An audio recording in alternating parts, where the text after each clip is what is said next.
રાજકોટમાં deputy CM આપેલા નિવેદન પર રાજકારણ થયું। નાયબ મુખ્યમંત્રી નામ લીધા વિના જ પ્રહારો કર્યા। કેટલાક લોકોને ચૌદસિયા કહીને કટાક્ષ કર્યો। કોંગ્રેસે હર્ષ સંઘવીના નિવેદન પર સવાલ ઉઠાવ્યા।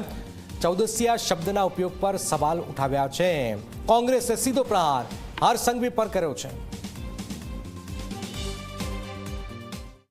અને સોસાયટીમાં 80% લોકો સાથે હોય અને એક સોસાયટીની અંદર 2-4-14 દર વખતે આવા કામના વિરોધ કરવા આવે કે ના આવે કે ના આવે? હા, નથી આવતી 2-4-14?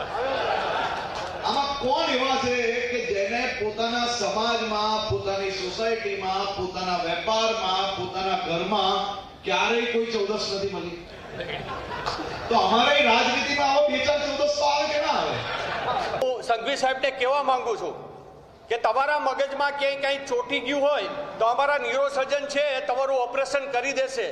તમે જે એક શબ્દનો કોંગ્રેસીઓ અને એક બીજો શબ્દ જે બોલો છો, જે હું બોલવા માંગતો નથી, કારણ કે કોંગ્રેસી તરીકે અમે એવો શબ્દનો કોઈ પણ પાર્ટીના કે કોઈ પણ વ્યક્તિ માટે અમે ઉપયોગ ન કરી શકીએ, પણ તમે જે શબ્દનો ઉપયોગ કરો છો, મને ક્યાંક હું આપને પ્રશ્ન કરવા માંગુ છું એક ગુજરાતના નાગરિક તરીકે કે શું આપને આ શબ્દ કોઈ કહી ગયું હતું મોઢે કે જેથી કરીને તમારા મગજમાં આ શબ્દ ચોંટી ગયો છે કે તમે લોકોની વચ્ચે ગમે ત્યાં આ શબ્દનો ઉપયોગ કરો છો?